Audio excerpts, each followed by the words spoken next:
long in his career to move to the state that I just referenced before that we know is the real wrestling state in the northeastern United States, Pennsylvania, where I'm from, by the way.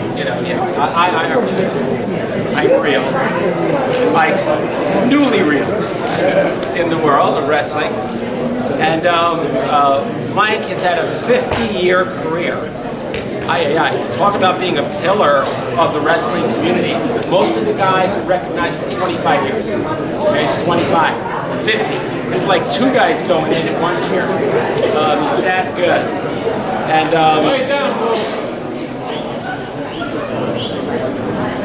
so just to give you a couple of highlights on it, and Mike is going to be our first speaker later on.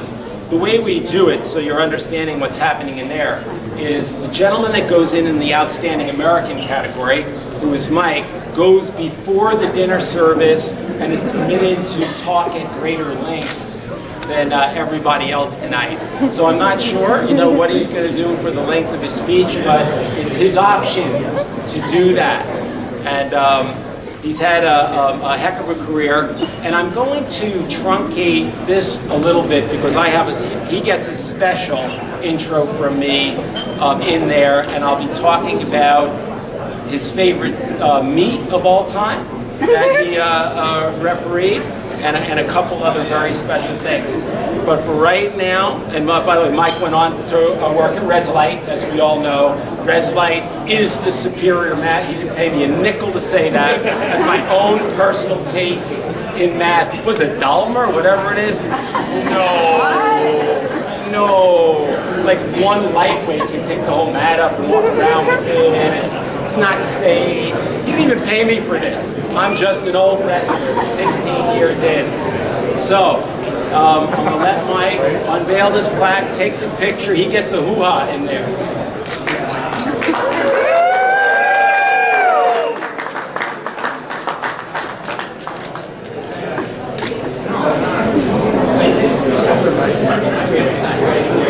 We're going to jump over to Bruce Rick. So, Neil was a tremendous athlete. And I've looked at his athletic credits, and it's ridiculous. He's in more halls of fame than you can shake a stick at.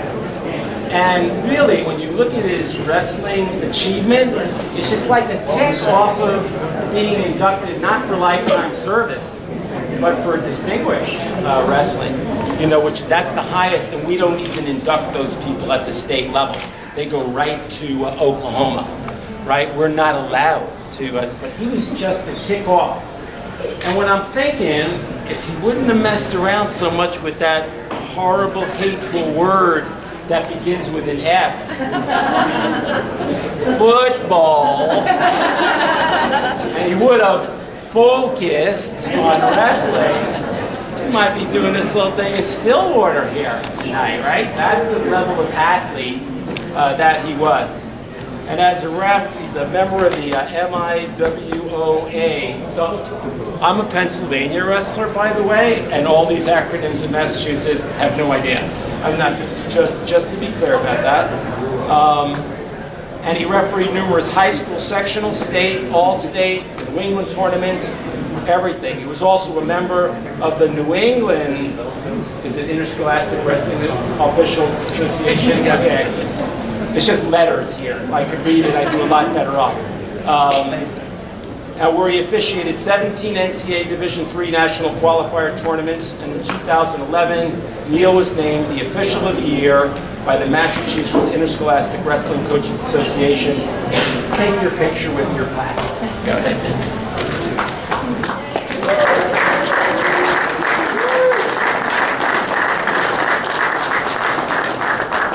Swinging around to the next guy. This is all short. So Steve has had one of the most involved careers in coaching that I have ever heard about, read about, or anything. And I want you to file this under no good deed goes unpunished. Listen to this.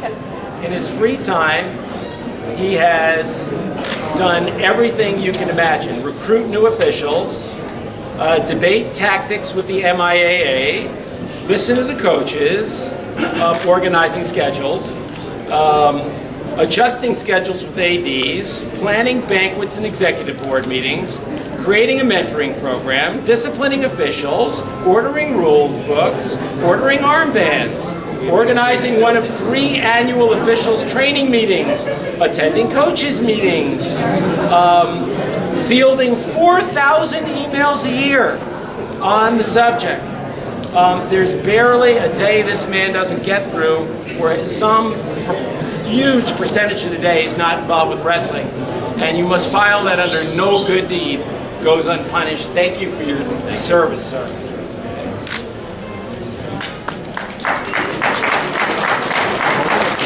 Steve, sliding a little bit here. Is that it? Thank you. You're welcome.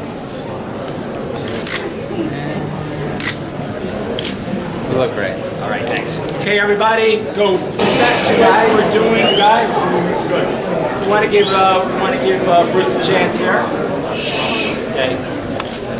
So, the first thing I just have to do is say to you, we're going to stay on close.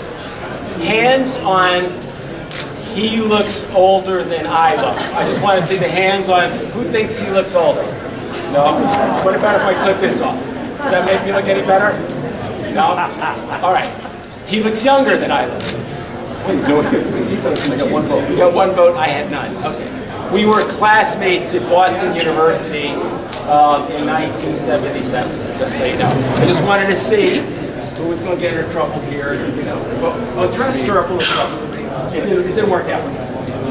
Okay, so another multi-sport coach, like star coach, but he's got the football problem going on, but then he has a gender right turn, and he's a girls softball coach too. Now I realize we're here for wrestling tonight, but I have to point out, you know, that he's been in multiple halls of fame with like huge achievement on 3 different sports. So, upon Coach Whitehead's retirement in '79, Bruce took over as head wrestling coach at Chelmsford and amassed an impressive record.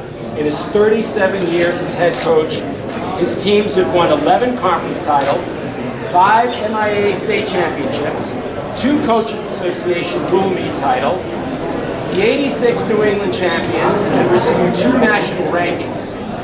Recently retired, his overall record 554 wins, 136 losses, 7 ties, an 80% winning percentage, and he never had a single losing season.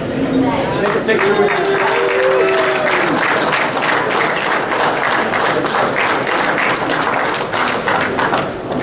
Where's my mic?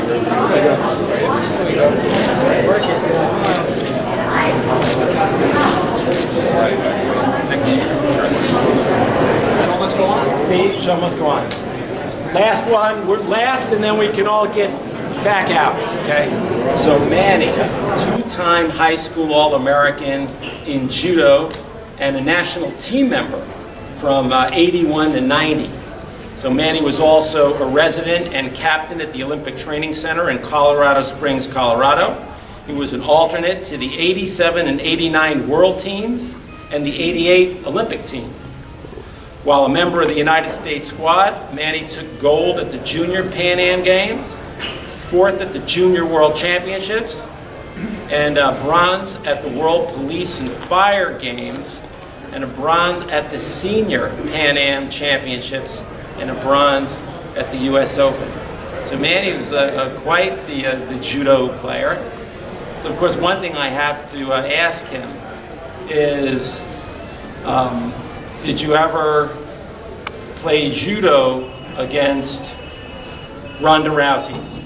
No, she's a lot younger than I am. Not yet. Not yet. But I can't tell you that anyway, it would be illegal. And who would win? I really want to know this. Like, who would win if you fought Ronda Rousey? I just need to know this. Rousey? Costa. No.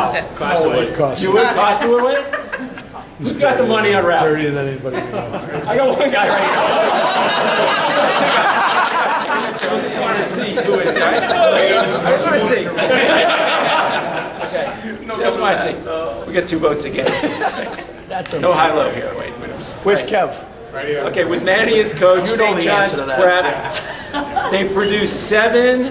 he's produced 7 New England champions, 12 All-State champions in wrestling, 25 D1 state champions, including his son, 35 D1 North Sectional champions, 19 Boston Herald All-Scholastics, and 17 Boston Globe, 19 Herald All-Scholastics, 17 Boston All-Scholastics.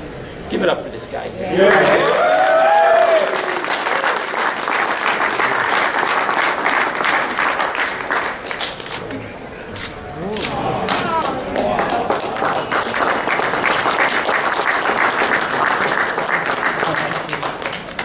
Come over to Neil here. Neil's over here. So everyone just kind of like, shift it around.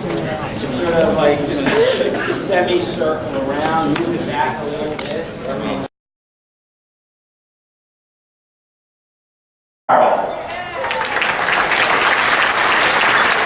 And Mr. George Boston.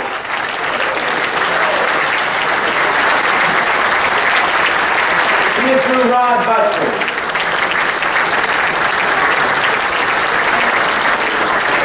Mr. Gary Chase.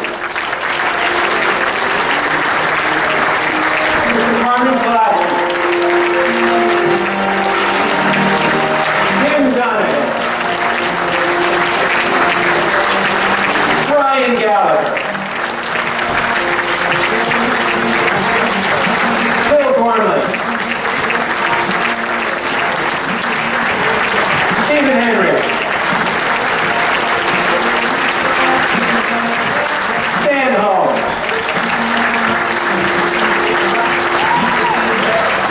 Joe Levasseur. Ray Myro. Dennis Mulvihill.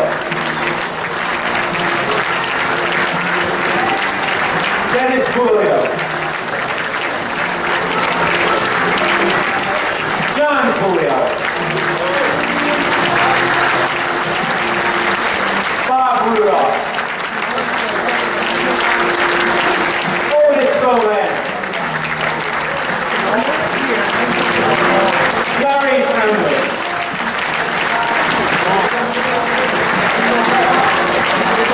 Brian Urquhart.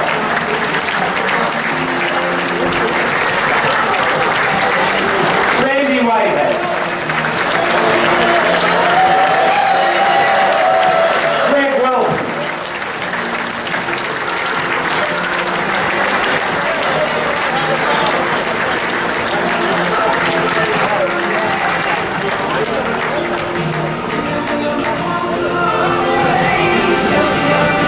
And now join me in a standing ovation for this year's class 2015, starting with is Mike Miles first. There we are.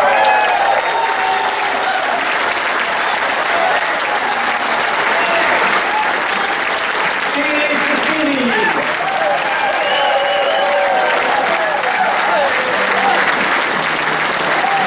Neil Gonzalez.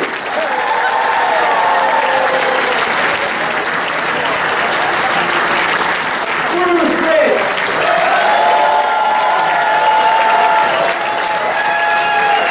And Manny Costa.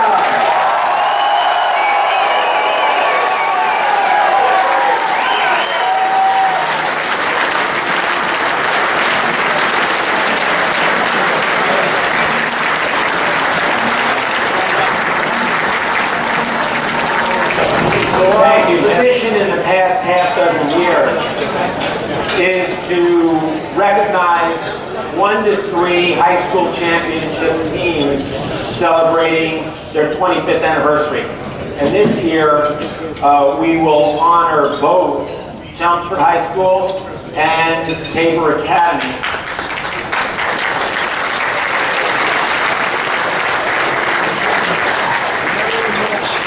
The way this works is I read a quick summary of that championship season, and then the team members who are here come on up to the right side of the stage and receive a commemorative medal. to remember that time. Okay, so first the Chelmsford High wrestling team of 89-90. Chelmsford High entered the 89-90 season after coming up a little short on the D1 state championships the previous winter. Although led by a strong nucleus of veteran talent, including senior tri-captains Jeff Bilodeau, Joe Yee, and Steve Hoff, as well as a pair of juniors, defending state champ Matt Chesluck and Bob Reed, the Lions coaching staff believed the team to be young and inexperienced. The team's mettle was tested early as the Lions proceeded to lose their first two dual meets to Malden and Randolph. But while things didn't look good early on, the Lions quickly righted the ship, reeling off 5 consecutive dual meet wins heading into the annual George Bossy Holiday Tournament, where the Lions finished third behind Franklin and Lowell. Then, in January, the Lions resumed their winning run in the Merrimack Conference with only one hiccup along the way, a January loss to Drayton. Then, at season's end, and as it often did, the Merrimack Valley Conference title came down to Lowell and Chelmsford and a deciding heavyweight match in which Mark Sawicki hung in with a decision loss to preserve a 1-point Chelmsford team victory. With a dual meet season record of 17-4, the Lions were Merrimack Valley Conference champions. On to the state. As the tournament progressed, it was a 3-school race between Agawam, Chelmsford, and Brockton, and it all came down to the wrestle match. Specifically, the Lions' 189-pounder Joe Probidi. John didn't begin wrestling until February, but he made the best of his opportunity, earning a defensive fall in the consolation semifinals, thereby clinching for the Lions the Division I state title in '90. What a wonderful story, and now please join me in welcoming those gentlemen who are here from that team. Please come on up and join our Hall of Fame.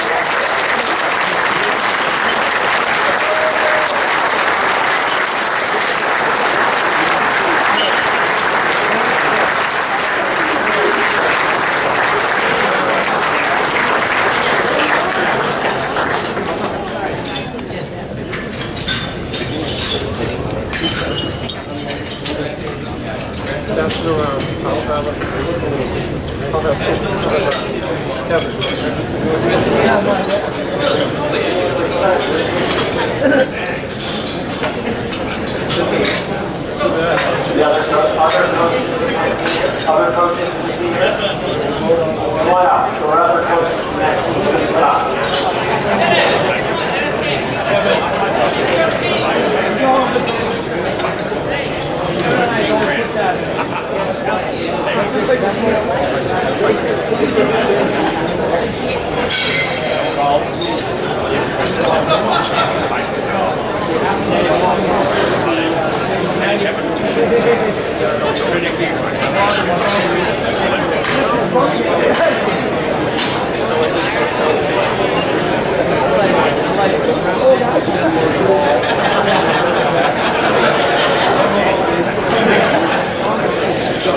All right, thanks to the guys.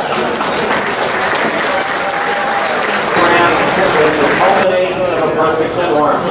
In 1989, Tabor Academy finished only 6th in the league tournament, but in 1990, it was packed with potential. Phillips Exeter was the 5-time returning championship team in Class A and a major obstacle in their way. The Tabor team was ready to excel in the 89-90 season with a talented group of athletes returning. The team drew together outstanding athletes from football, soccer, and lacrosse, as well as a few experienced wrestlers from the middle school.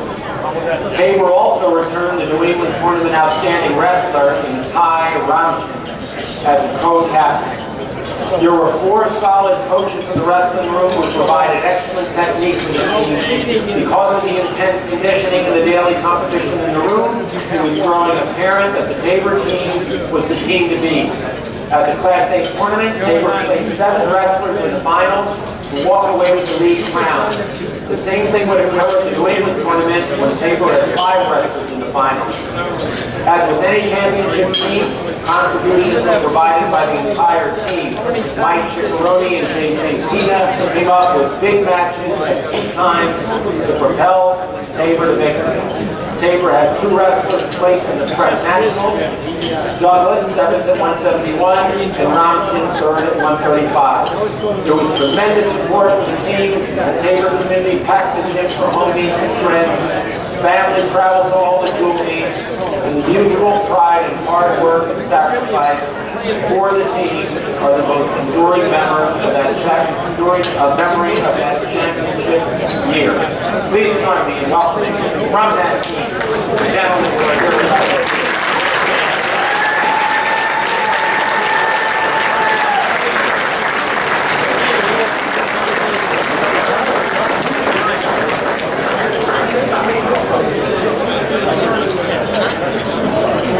It's another private boarding school. That's what I'm figuring out from their website. Yeah, it looks good. Their website's good. They have class size of 12 students. And you can learn about non-infiltration.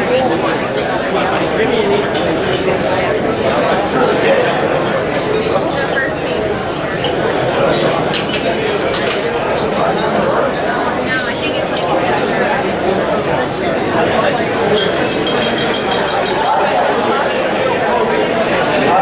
I think these guys travel in from all over.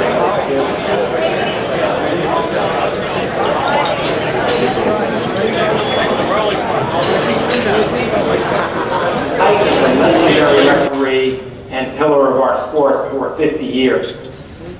He was selected to referee his first Massachusetts state championship in 1973 and his first New England championship in 74. In 88, he was selected to referee his first NCAA Division I championship, and at the time was the first rookie ref in 13 years to be selected to work a finals match as head ref. When you ask Mike about a single momentous match that he refereed, Mike points to the 1992 dual meet between the #1 nationally ranked University of Iowa, coached by Dan Gable, and the #2 ranked Iowa State University, coached by Jim Gibbons. He refereed that match in front of over 15,000 wrestling fans. Then, in terms of national service, Mike points to his 4 years as a member of the National High School Wrestling Rules Committee. And then lastly, when asked, how would you like all of us in the world of wrestling to remember you? Mike replies, simply, elegantly, tellingly, I hope to be judged as a good rep. Well, Mike, you're a good rep, buddy. But you're also an outstanding American. Come on up here and say a couple words.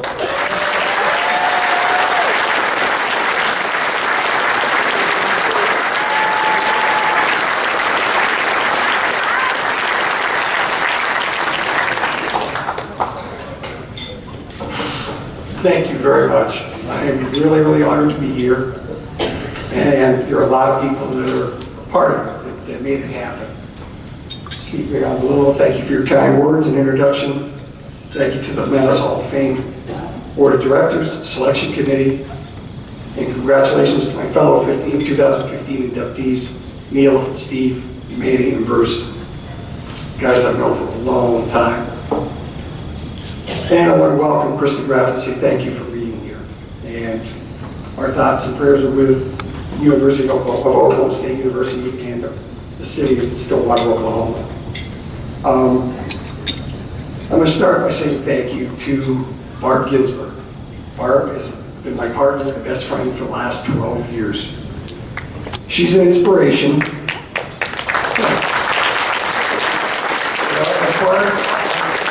He's battled 2 different leukemias over the last 5 years, and is in the last 21 months has been dealing with a stem cell transplant.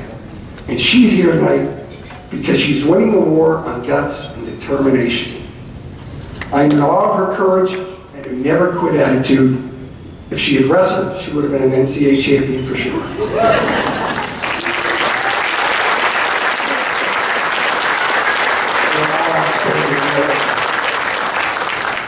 And by the way, there's a wonderful organization within the wrestling community that diligently works to fight cancer, and you can get them online. It's called pincancer.org.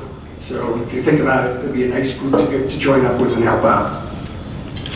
My pride and joy, the one and the only, my brilliant and beautiful daughter, Megan Pyle.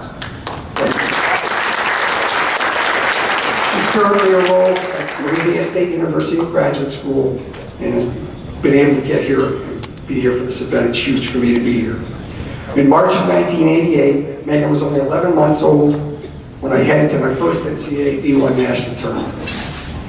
She was a little too young to understand or appreciate how big of a deal that was at the time, but she grew to be a huge fan of the sport. When Megan was off to high school at Phillips Exeter, she put her wrestling background to pretty good use and became the team manager / den mother. And I'm proud to say she pretty much ran that program with a no-nonsense attitude, and they became a very respected wrestling program. Good job, kiddo.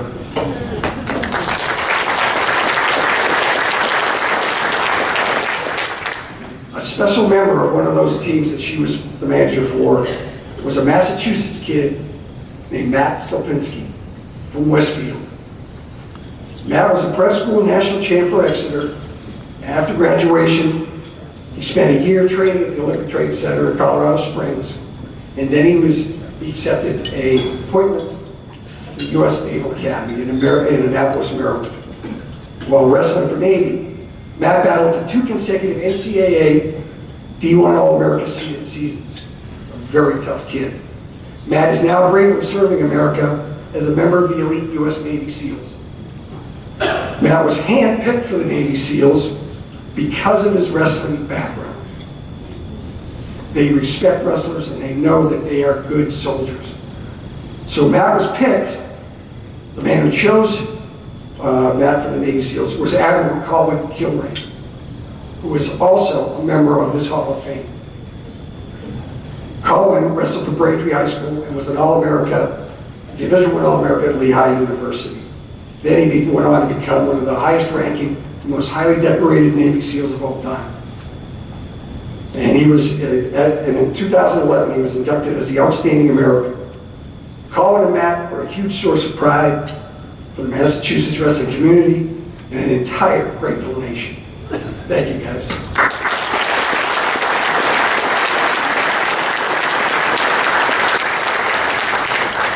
Thank you to my brother John and his wife Debbie from Connecticut.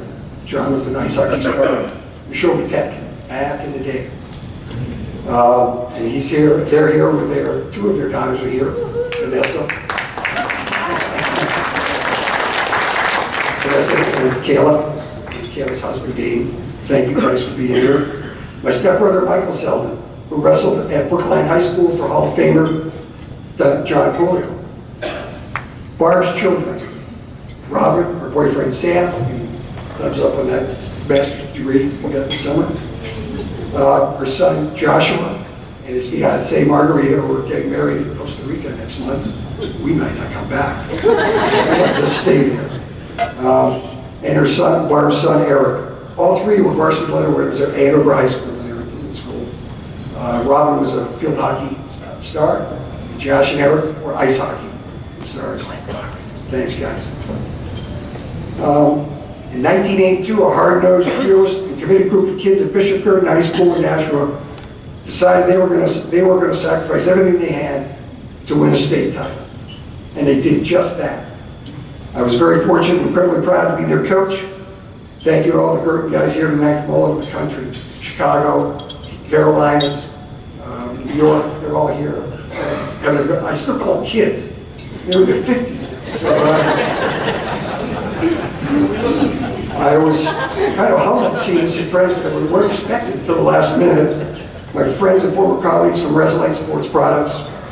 And they're the official now supplier of the NCAA Wrestling National Championship since 1963. That's a habit. I do that every time I mention their name.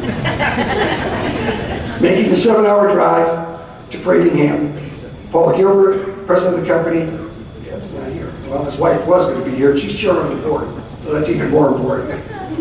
But the vice president of marketing and IT, Jeff Baker, 3 of the best customer service reps I've ever worked with and you would ever work with, Teresa, Candy, and Linda.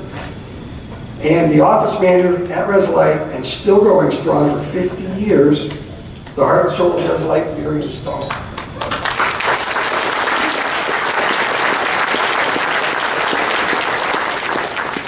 Since I'm plugging Resolite, I might as well recognize my old friend and the rep from Massachusetts, Dave Ayotte, and his wife, Pat. Dave is the past president of the Mass Hall of Fame. He and Pat, not so long ago, masterfully orchestrated these wonderful Hall of Fame. Thanks, Dad. And the man who sponsored my induction, Randy Whitehead, who is also a member of the Hall of Fame. Randy was the coach at Chelmsford when I wrestled at Westford. We became friends after he left coaching and became a referee. It is a monumental task to pull all the aspects together of this honor, and I could not have done it without my counselor, editor, and mentor, Randy Whitehead.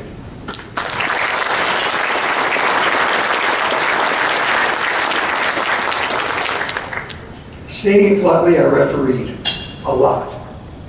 Throughout Massachusetts, I started up in Massachusetts and the entire New England area, working youth, high school, college, freestyle, and even Little Greco.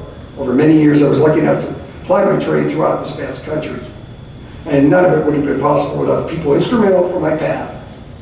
Those who started me with the right tools, the training, and support, and above all, solidly grounded ethics.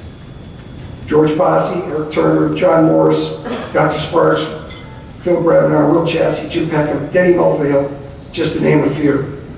Because of these dedicated individuals and their commitment to creating an atmosphere that fosters safety and unbiased officiating for every competitor, a Massachusetts ref can go anywhere in this country and be welcomed as a qualified, top-notch referee. The Massachusetts referee model and the great people who designed it are the foundation for my extensive officiating career. And I am indebted to the Massachusetts wrestling community for a fulfilling and incredibly enjoyable life within the sport I love. Thank you very much.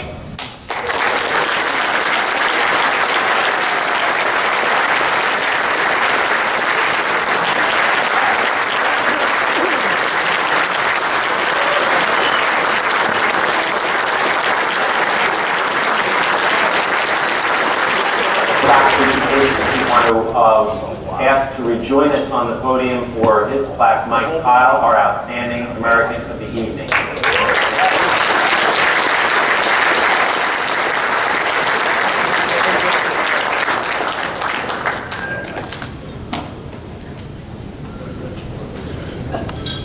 I don't think Ohio State's that good.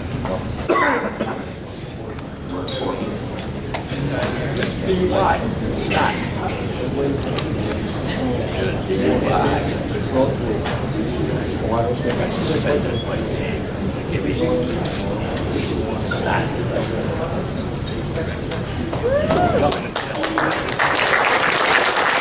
Welcome to the podium, Anthony Zonfrelli, who will introduce 2015 inductee Neil Zonfrelli.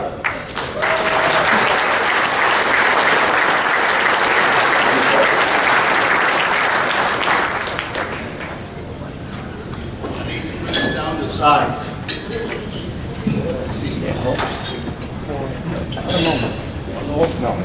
This young man, from the time of his Pee-wee midget football days, has always manifested the necessary attributes for success. He has the self-motivation, the desire, commitment, and drive to succeed and be the best. Always puts in the hard work, devotes the necessary time needed, going that additional mile, and exerts the ultimate effort so much required in the sport of wrestling. This all is attested to by his all-star and honor roll status on 2 levels, both secondary and collegiate, in 2 sports, football and wrestling. He's always maintained respect for his opponent and the sport and the qualities of good sportsmanship. As an official, these were added to a calm, efficient, confident, clear, and precise manner in the way he officiated on the mat, that he earned the trust, the confidence, and respect of coaches, wrestlers, and fans. He never diverted the focus of these people from the attention where it belonged on the two wrestlers on the mat. He has been a very worthy example for wrestling as a wrestler and as an official, and adds to the respect and love for the sport. As a very proud father, on my behalf and that of his mother, who attended many games and watched many matches with me, his siblings and family, and his coaches, teammates, and friends, many of whom are here this evening and to whom we are greatly appreciative, who were very much involved and a part of his success. It is a privilege for me to make this presentation that he has now achieved recognition at the national level, induction into the Massachusetts chapter of the National Wrestling Hall of Fame. I present to you Neil Donfarelli as an induction.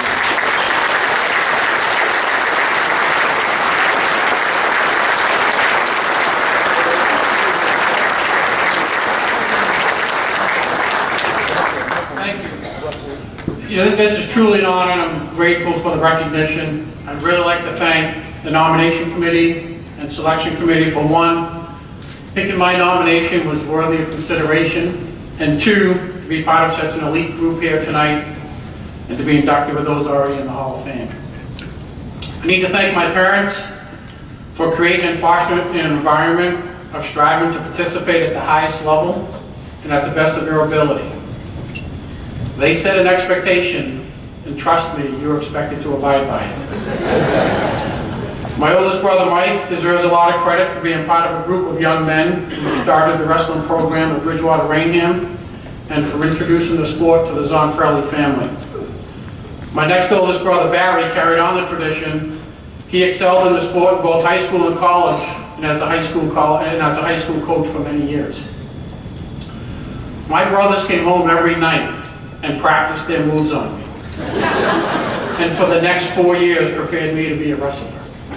Whether it was wrestling me on the 3rd floor of our home, teaching me moves, taking me to the high school practices, or just physically beating me. They had a way of, when I did something wrong, to make the mistake so painful that I knew, okay, don't do that again. My high school coach, Stan Holmes, he started the wrestling program at Bridgewater Rainham, and he is also a Hall of Fame inductee. Coach Holmes was not known for his finesse or technical wrestling knowledge, but his teams were always one of the best conditioned and were both mentally and physically tough. Coach was a great guy, great coach, and I just want to say thanks for everything you did for me. Jim Urquhart, God rest his soul, my college coach at the University of New Hampshire, I had no intention of wrestling in college. I went to UNH on a football scholarship. Jim had always found a way to see me and talk to me. Not about going out for the wrestling team, just about how football was going, how my classes were going, just showing a general interest in me as a person. And then when football season ended, Coach Urquhart sought me out and convinced me to join the team. And I have to say, it's probably one of the best decisions of my life. It made me a better football player, a better athlete, and a better person. After college, realizing my job could not support the hours of a wrestling coach, it was suggested I consider officiating. Now, I'd like to take this opportunity to say I have a great deal of respect and a whole new level of appreciation for coaches. And I would like to say thank you for your time, your effort, your commitment, and your contribution for this sport. And you couldn't ask for two better representatives that are going in tonight. For me, officiating became a way to stay involved in the sport in a manageable time commitment, while also earning some extra income, which obviously made my wife very happy. And Commissioner Steve Tassini and George Bossi and Brian Manzi soon realized that if they needed a match assigned to me, to call my wife, because she had 1,000% acceptance on every match asked for me to do. And I would come home from work and find out what assignments I had accepted. I owe my successful officiating career, 25 years at the high school level, 19 at the college level, to my fellow officials, Phil Grebner, Bobby Gurman, Dennis Mulvihill, George Bossi, and Brian Manzi. These were my go-to people for questions, rule interpretations, refereeing techniques, match management, coach management, basically anything and everything to do with officiating. These were the ones I respected, I looked up to, considered my mentors and role models, and who today I'm fortunate to call my friends. Wrestling teaches you many life lessons, and I took a lot away from this sport, and I'd like to share 3 of those with you tonight. The first is you get out of it what you put into it. As a wrestler, think of all the hours you put in on the mat, in the weight room, running the streets. You know, I was not the most technical wrestler. I was actually a product of my coach. But I was in the best shape, better than my opponents, and I had a determination to be the best. As an official, I had to know the rules inside and out, and especially better than the coaches. I used to read the rule book front to back several times throughout the year. I'd take it on business trips, read it on the plane, read it before matches, always trying to learn something new. The same principle applies in my professional life. This sport doesn't teach you success, but rather the determination to succeed. I knew if I wanted to be successful, that it was up to me to do the work and to put in the extra time. The second lesson I learned is take 110% responsibility and be accountable for your actions and the results of those actions. In wrestling, at the end of the day, the only person you can blame on whether you won or lost is yourself. That's unless you get the Mills rule that Steve. You know, wrestling doesn't teach you to win, it teaches you the desire to win. And wrestling has taught me that I am responsible for everything in my life. If I want it, I have to earn it. While people may be able to get me in the door, it will ultimately come down to me to make it happen. And as part of taking responsibility, remember, it's okay to make mistakes, but only if you learn from them and strive to make yourself better. Every leader fails at some point in their career, but the difference between a success and a failure is what you learn. Understand why the mistake was made and how you can avoid making the same one in the future. And the third lesson, which is by far the most important, and when I was reflecting back on tonight and what I had learned from this sport, I realized it's not about the accolades. It's about the journey, the camaraderie, the challenges you encounter, and the lasting friendships you make along the way. Peter Wyman and Al Bernardi, 2 of my lifelong best friends from childhood, both here tonight. The memories we've created and the moments we've experienced are endless and will be cherished forever. As wrestlers, we are a unique breed. And I can honestly say that I've made friendships with people that I would have never made. But because they wrestle, there was a connection, and that connection made a friendship. I look at the people here tonight and recognize how truly blessed I am. My family, coaches, teammates, friends, officials, all here tonight to share in the celebration. And I want to thank you for your support, your encouragement, friendship, and love, and for making this the most memorable night, as I am truly honored and truly grateful to be part of the wrestling community. You know, I previously mentioned that wrestling in college was one of the best decisions of my life, but the best decision was marrying my wife. And so I will end by thanking my wife, Laurie, and daughter, Lexi, who without their support and love, my dedication to the sport and success as a referee would not have been possible. Thank you.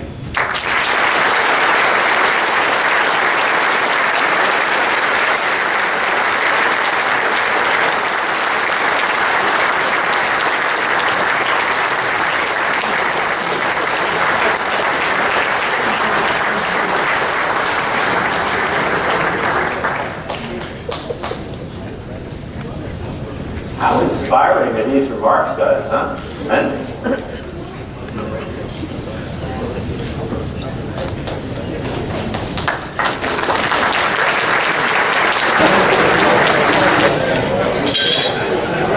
I only have 2 minutes and I have to step the stage, so let me be quick. It's appropriate for me to introduce Steve Cassini, Dave Mills, football. the Lifetime Service to Wrestling Award, because Steve truly has devoted his life to wrestling. He's a young man, but he's been involved in wrestling for 45 years. Steve's primary role and his contribution to wrestling, besides competing as an athlete, is his involvement in MIWOA, the Mass in the Scholastic Wrestling Officials Association. His accomplishments are described in his bio in the book.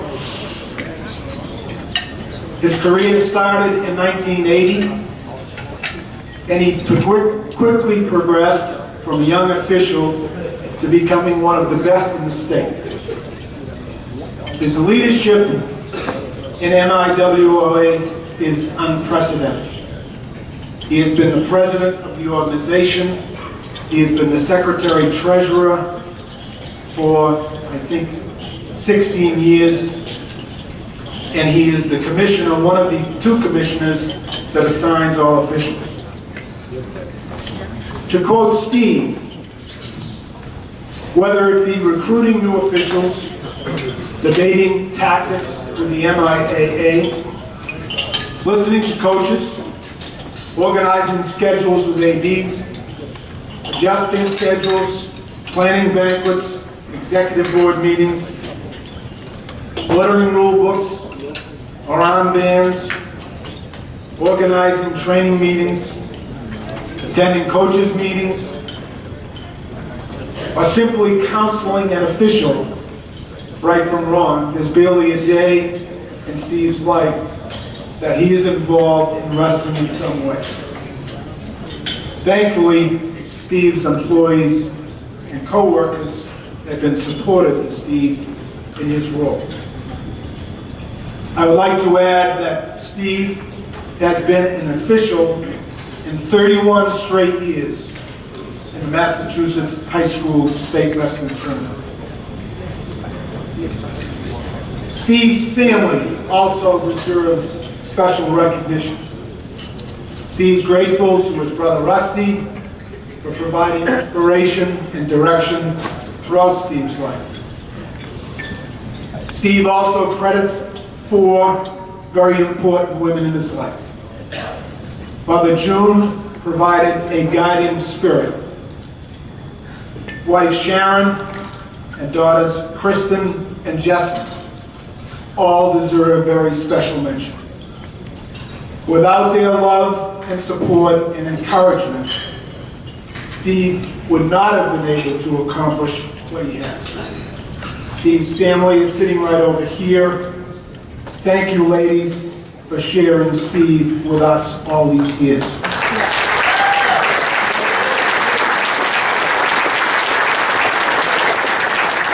I'd like to thank all of the supporters for Steve, both in contributions to his tribute pages and his fellow officials and friends that are here this evening. There are 2 men that Steve had very high regard for in his life that are no longer with us. You heard reference to Jim Peckham, and another was an official named Billy White. Many in this room knew both these men as prominent contributors to both high school and college wrestling. Both men are members of this Hall of Fame. Steve, Jim and Billy are not here tonight.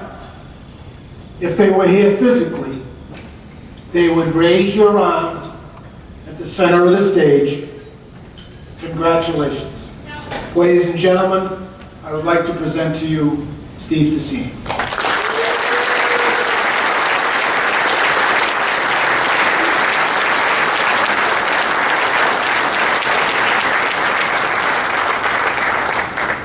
Those were kind words. I got a table of former workers and friends, and I got a brother over here that I think they tuned out when you started talking nice, Bill, so I might need to bring you back up here. I was speaking of my brother Rusty. He's the guy that got me into wrestling, and that's nice and all, but what I really am thankful for is he taught me how to play golf in 3 hours. Right? Now that we're old guys, we get to play 36 when we go out, so it's pretty good. So there are many people in this room that I need to thank. From Bill Farrington, for years of guidance from him, all the way to George Bossy, and so many of you in between. I thank you for helping me be a better official and to help run the officials organization. I'd love to tell a story about all of you, have some fun, at your expense, but I'm going to move on and just give you a collective thank you very much for your help. I would like to spotlight the nomination committee, just for considering officials for the Hall of Fame. We're background people. That's who we are. We're not the show. We're not the coaches that have changed 900 kids' lives. We're like car mechanics. You need one, you want a good one, but you don't really want to hear what he has to say. Right? I also thank the banquet committee for putting this together, because I believe me when I tell you folks, I know how much work this kind of thing is. It's a lot, and thank you very much. It's a nice evening. Krista, I appreciate you being here, coming from Oklahoma, and making the decisions that you've had to make. Thank you for coming. You know, somebody once told me, oh, you got the wrestler's curse, you have 2 girls. I looked at him and I said, what are you, crazy? The only thing better than 2 girls might be 3 girls. Right? My daughter Kristen's here from Atlanta. I'm happy to have her here. Love seeing her. I miss her. 6 years she's been gone. I haven't figured out how to stop missing her yet. My daughter Jessie's here from school. The best impersonation of George Bossy ever. And she had it at 8 years old. 8-year-olds pick up the phone, right? And George would call to give me assignments, and all of a sudden I'd hear, hey Dad, George Bossy's on the phone. And of course my wife's here, and you know, as Bill said, yeah, I couldn't have done any of this without her. She took care of all the things at the house when I needed it, when I was out doing things. I'd come home from some event and it was snowing, and I'd come home and the driveway would show. Are you kidding me? No wonder I stayed ref for so long. So, thank God. I'm going to turn this, let me change this to wrestling. I'm going to take you back to 1977. Summer of 77, going into my senior year in high school. I'm from a small town outside of Syracuse. A little hick town, 300 kids in my high school. I had a pretty good wrestling program. My friends and I decide we're going to go to the Clay Cicero wrestling tournament this summer, all right? So we go and we get there, and the place is a buzz. It's just hopping. There's a state champ from Pennsylvania and a 2-time state champ, his twin brother. New York wrestling is pretty good. Pennsylvania's better. Well, it turns out, of course, the 2-time state champs in my weight class, of course. I'm actually happy about that, because I just finished 2 back-to-back pretty good seasons, like 25-2 and 24-1, back-to-4 quads and all that stuff, right? So I had aspirations for my senior year. I thought, hey, I can compete at the state level. Well, sure enough, I get this kid in the second round of the tournament, and within about 30 seconds, I realized I'm not getting a D1 scholarship. Down 5-0, down 8-0 after the first period. I said, not only am I not going to win the state, I'm a fish. But fortunately for me, the second period started, I reversed the kid, I cradled him, and I pinned him. Well, I sort of pinned him. Okay. Oh, he was pinned. His father came up to me after the match, he grabbed me by the cheeks and he said, I haven't seen my son lose in 2 years. All right? The other kid was pretty good. He got it, he got out of this pin, but the ref didn't call it.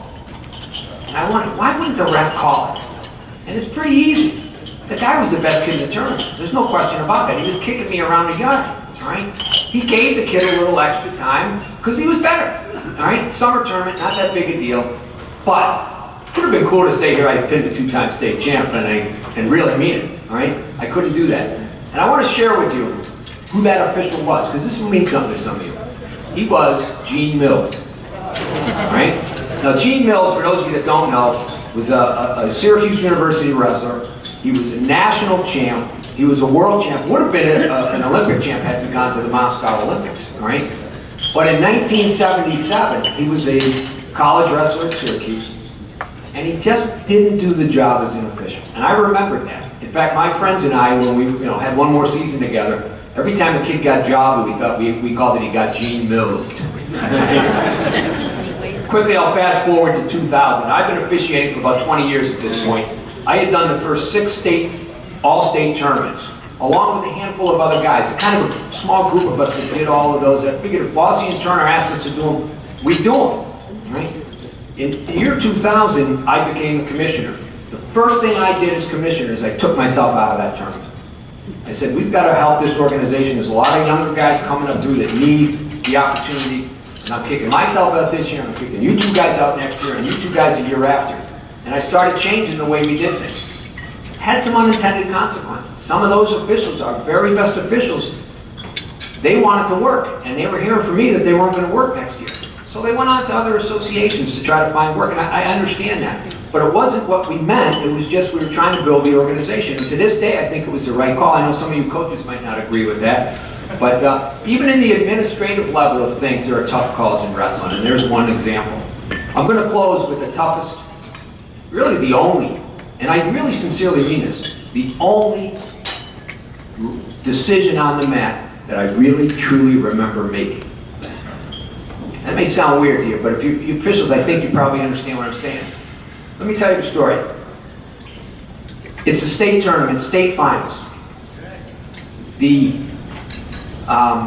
two wrestlers, it's what it should be. It's 5-4. It's a tough match. Whoever wins this is our state champ. This is before the All-States. He's our state champ. And the place is excited. It's the coaches are doing their job, keeping the kids' head in the game. The crowd's there. It's 5-4. 4 seconds left. Kid tries to switch, he gets re-switched. 3 seconds left. The kid tries again to get a switch, and he drops the kid to his behind. Now the kid that's winning the match, and if he gets reversed, he loses. There's 2 seconds left. He's underhooked underneath the kid. He's trying to leverage. There's 1 second left. The other kid's trying to reach around, the buzzer goes. In that little brief second I just gave you, I had to make a decision. I changed the lives of 2 kids with 1 decision. 1 kid's a state champ, the other kid's not. And it's not like the NFL today, where you get 4 minutes under the hood to decide if the kid's 2 toes are in or not. This is a heartbreaking decision for somebody. This is why I don't want to know your kids. This is why I don't want to know if you got a #1 seed. I don't want to know how good the kid is. I don't want to even know you coaches in there, all right? I just want to be able to go home and know I didn't Gene Mills the kid. Thank you.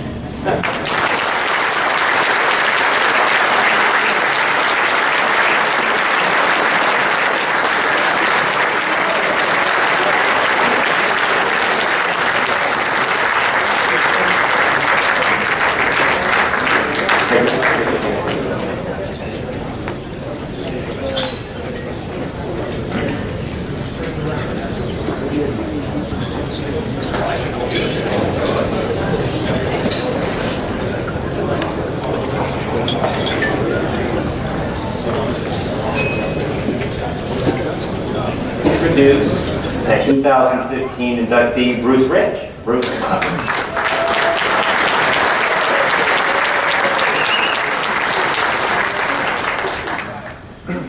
Good evening. It is my honor to stand up here and introduce my dad, Bruce Rich. I've had the privilege of wrestling for him, working alongside him, and now I get to compete against him. His accomplishments as a coach speak for themselves.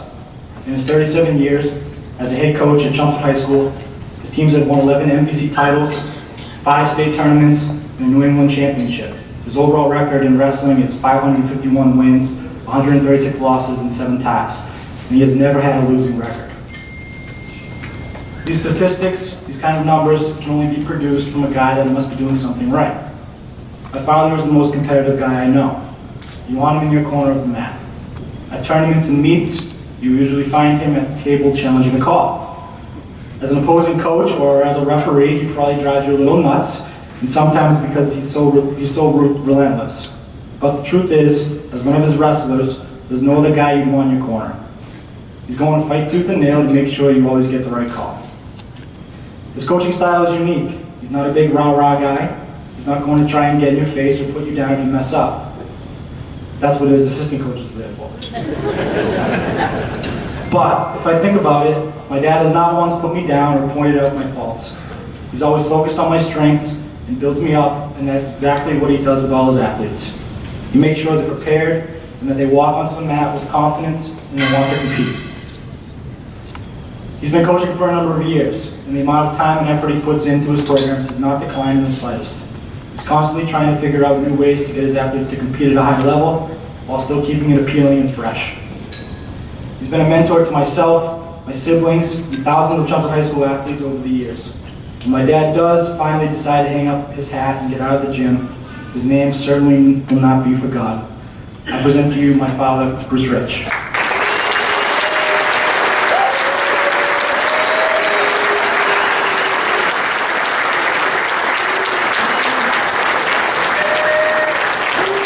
So back up here for a second.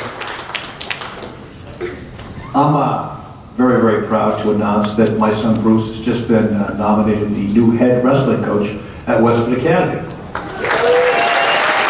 And it just so happens that Westford Academy and Chelmsford High School will open up the season. So I'm sure it'll be a very competitive match. Great, great, great.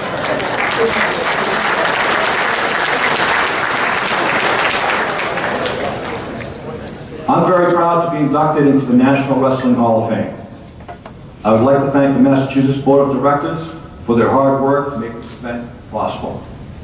Thank you, Krista Graff, okay, for coming all the way from Oklahoma, okay, to be with us this evening. I'd like to recognize the 3 Chelmsford High School greeters this evening. I know they were already mentioned, but I'd like them all to stand up right now. Where are you guys? Right over there. First one is Captain and all-state place winner Kyle McQuaid, who's the tall one in the middle. And defending state champions Davey Goodall, who's over on the right, and Griffin Murray on the left. Thanks, guys.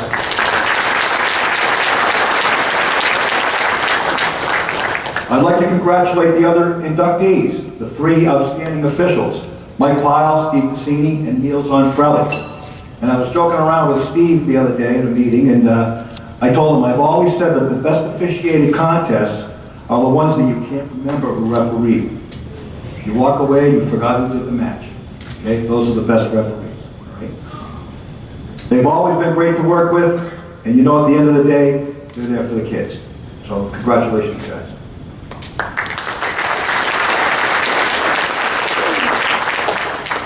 Manny Costa has been president of our Coaches Association for many years and has been a solid leader in our association. And as vice president for Division I, I've enjoyed working with Manny to help shape Massachusetts wrestling. Manny, congratulations. You're well deserved.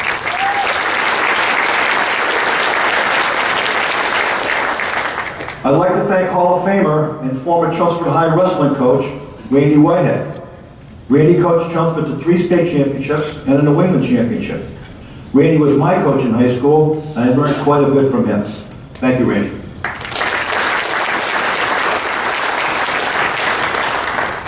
And now I'd like to thank everyone who was an assistant coach in the program for the last 36 years. And gentlemen, if you could do me a favor, please, and stand up.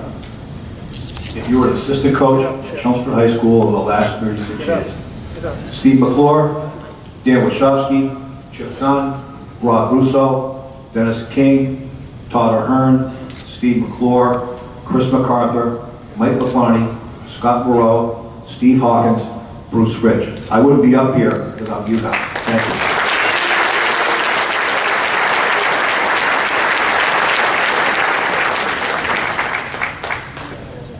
One of the main ingredients for a competitive wrestling program is its feeder program. And for years, Chelmsford Youth Wrestling has helped to make Chelmsford High School what it always is, a successful program. Scott McQuaid and his assistant coaches are here tonight. And they've taken a whole table. And gentlemen, if you could stand up, please. No? Stand up, guys. And please be recognized. These are the guys that work hard to develop our kids in the younger age. Thank you, gentlemen. The founder of Chelmsford Youth Wrestling is here tonight. He started it in 1974, and he did it for 20 years. Bruce McDonald, would you please stand up?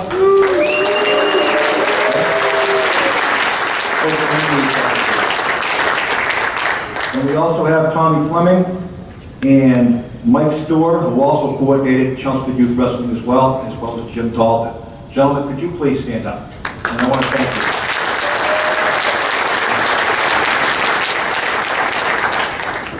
In addition to the 1990 state championship team, we have a large group of wrestlers from the 1985 and 86 championship teams. And I'd like you to stand right now. And they got a room tonight, right? Yeah, you guys stand up right there. I'm going to read your name. These guys wrestled on 2 state championship teams back in '85 and '86. And in '86, they were New England champions. And probably the best group ever to come through. No offense to 90 guys, you guys were awesome. But that group right there, they were the ones that came back into the room when they were in college and made you guys what you were.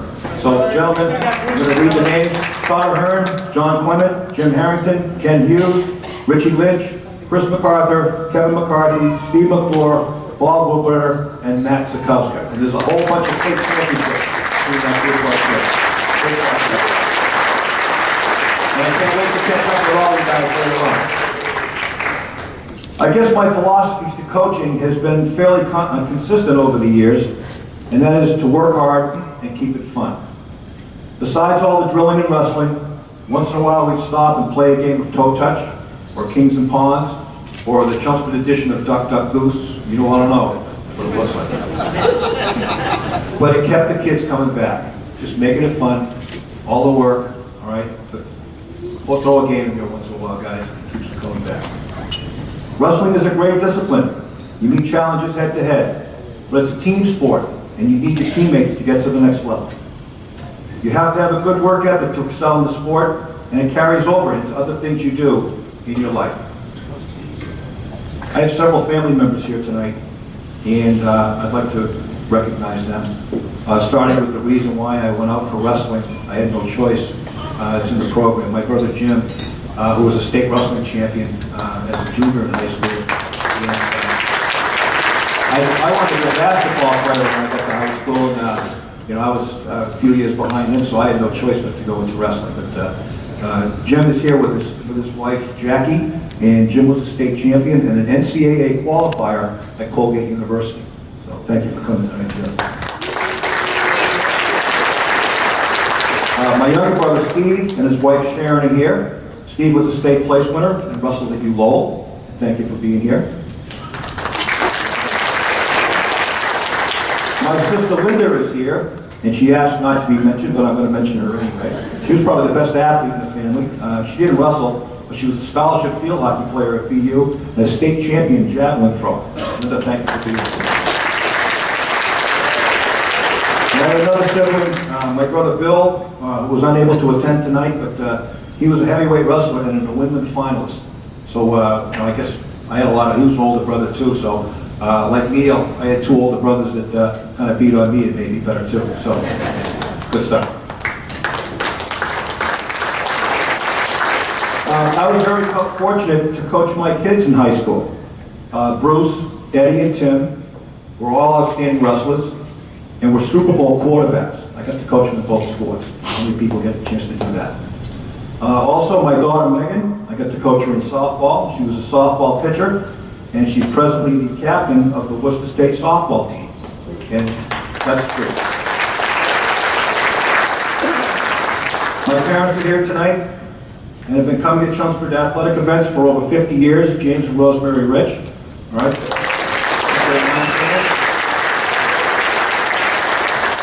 And not to be left out, also seated at the table is Eddie's new bride, Michaela. Welcome to the family.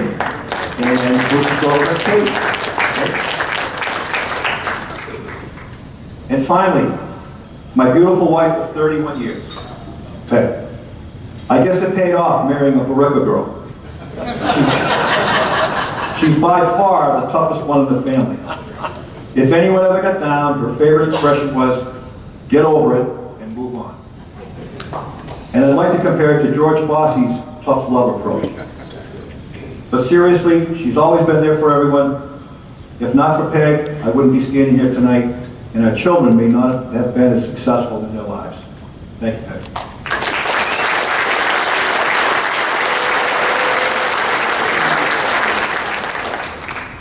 Again, I want to thank the committee for this evening's festivities, and again, thank you all for coming tonight and sharing this with us.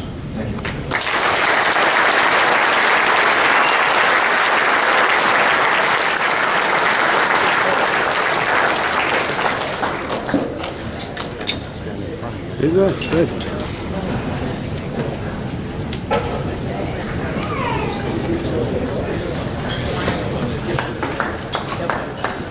Taking about that Duck Duck Goose game. I'm wondering, what was going on up there?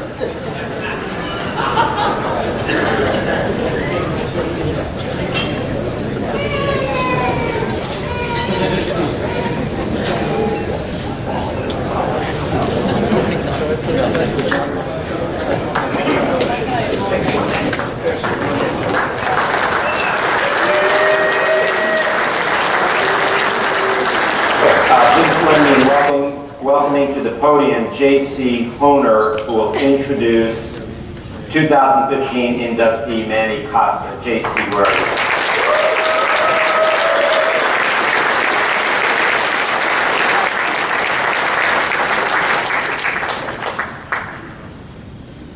Good evening.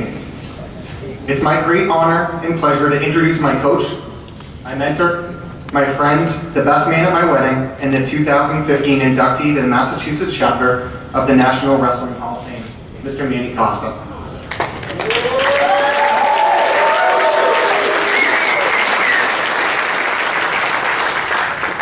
I would compare Manny in many ways to the Renaissance sculptor Michelangelo, who once said, "Every block of stone has a statue inside it, and it's the task of the sculptor to discover it." Manny has sculpted his wrestlers, challenging us to become the best wrestlers, students, and people that we can be. He has seen that the wrestlers that we could become, the people we could become, the statues inside. He has made us the men we are today, and for that we are forever grateful. The first time I met Manny was my sophomore year of high school. Yes, I was one of those foolish enough to think basketball was a good idea my freshman year. We were signing up for the upcoming wrestling season, and Manny's first words to us were, "My name is Manny Costa, and I'm a PV police officer. You can call me Coach, Manny, Coach Costa, whatever works for you." This example is one of the secrets to understanding Manny. He has a gift of treating his teams as equals and family, regardless of class year or wrestling achievements. For those in the family, we know this honor comes with expectations, discipline, and the understanding that you are held to the highest of standards. When you screw up, in no uncertain terms, you are made aware of this, with the expectation that we'll work harder to correct these and do better next time. And while some may say this is the expectation of every coach, for Manny, as a head of our family, he holds himself to the same high standards. He does not hold himself apart, but leads by example. Manny has established one of the best wrestling programs in the state at a school where most wrestlers have never been on a mat before. Manny takes his time to teach us what a single, a double, and a sprawl look like. So how does Manny do this and still produce teams capable of beating the best of the best? The answer is easy: inspiration. There's a reason many of your wrestlers have gone on to careers where they devote themselves to serving others. Your legacy at St. John's Prep Wrestling has ripples that go so far beyond the wrestling mat. You've made a lasting impact on so many, and it couldn't be more fitting to have your name listed forever with the greats of the United States wrestling history. Our master sculptor rightfully now has his own statue. Congratulations, and go Eagles.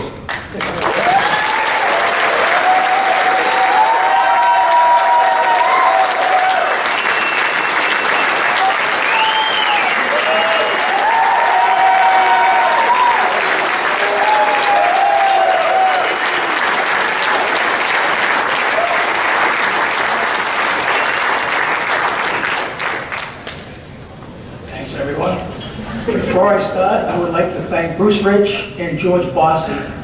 If it wasn't for them leading the way to set an example and rose the bar for us, that made us want to work to get to your level when I first started. You guys were the state champs when I started, and that's the people that we needed to get to. I wouldn't be here today if it wasn't for you two, and my teams wouldn't be where they were if it weren't for you two. So thank you so much for leading the way.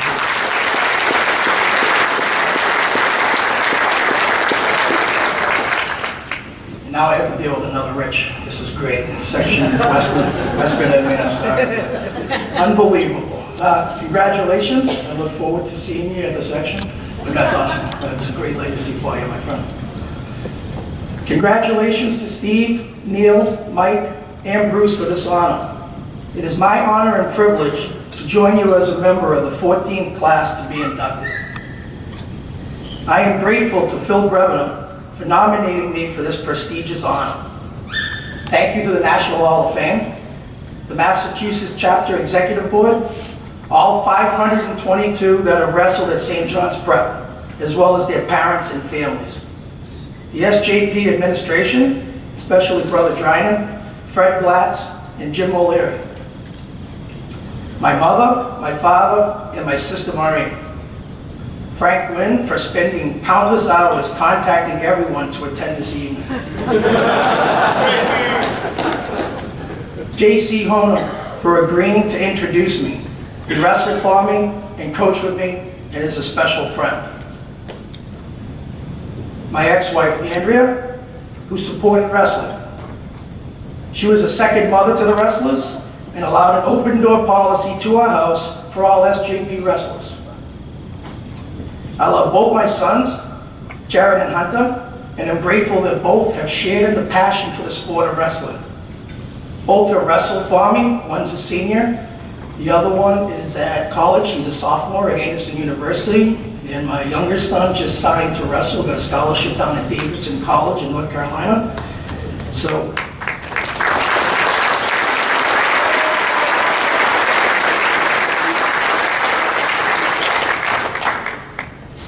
Both were fortunate enough to excel at that high level and both received college wrestling scholarships.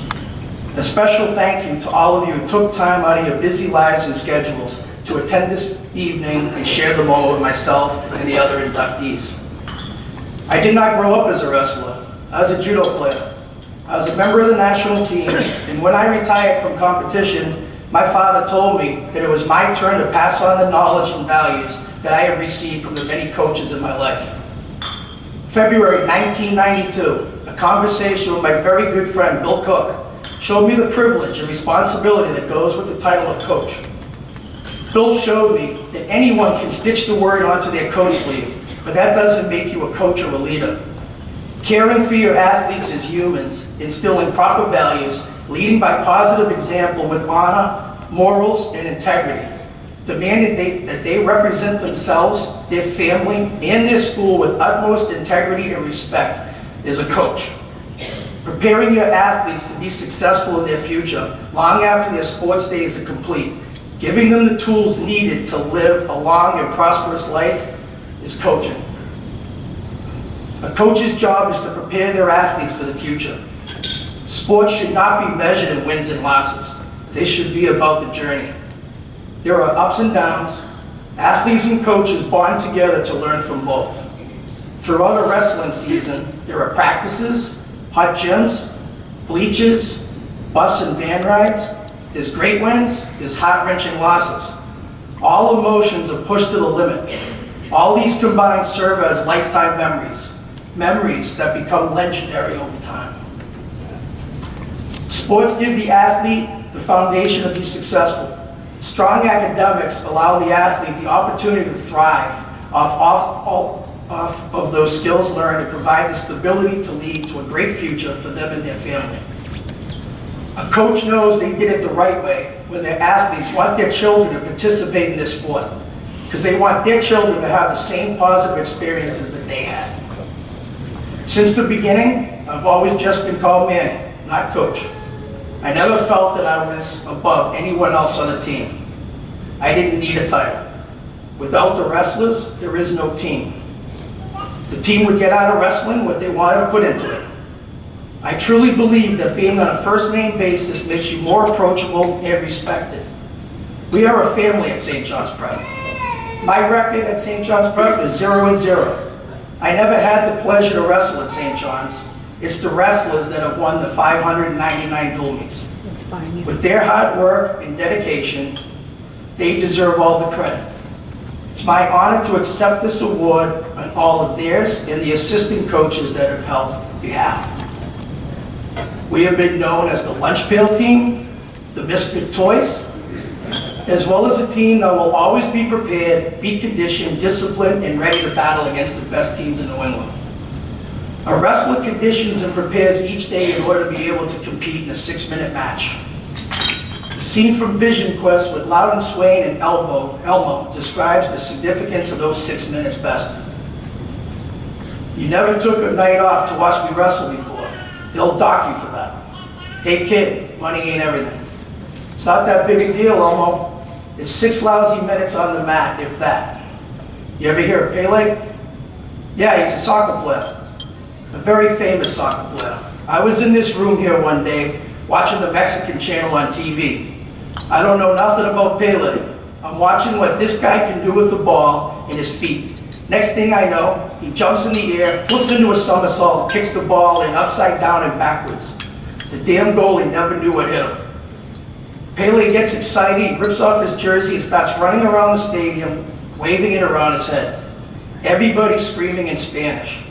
I'm here sitting alone in my room and I start crying. That's right, I start crying. Because another human being, a species that I happen to belong to, could kick a ball and lift himself and the rest of us sad human beings up to a better place, if only for a minute. Let me tell you, kid, it was pretty damn glorious.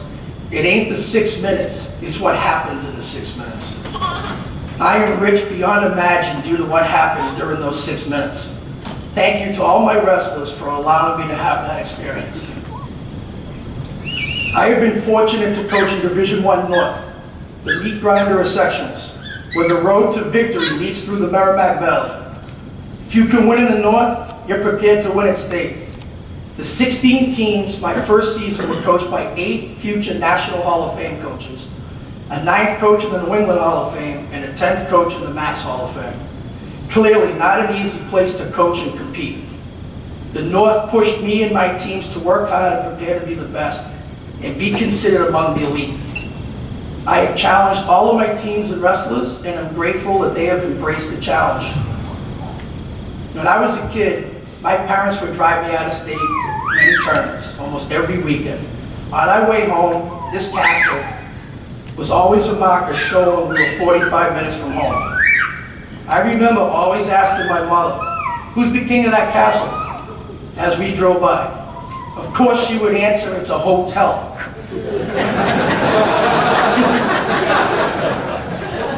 But back then, I was convinced it was a castle. I can say today, although it may be only for one day, November 14th, 2015, Mom, I can answer that king of the castle is Mike, Bruce, Steve, Neil, and myself.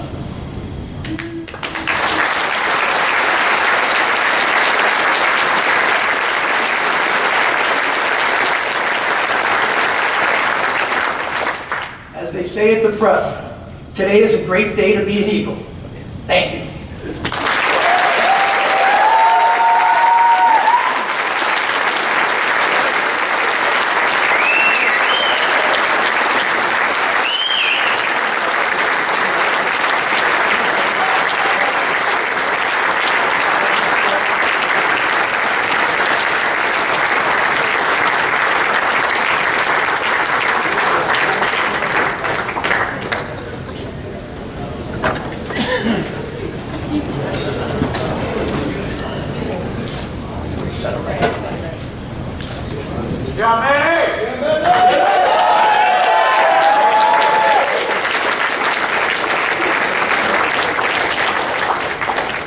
Very self-congratulatory moment here.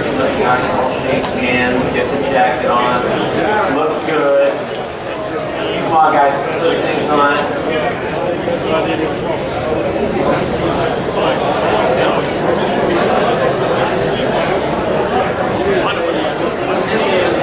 Photographers, our official photographers, all good? There they are.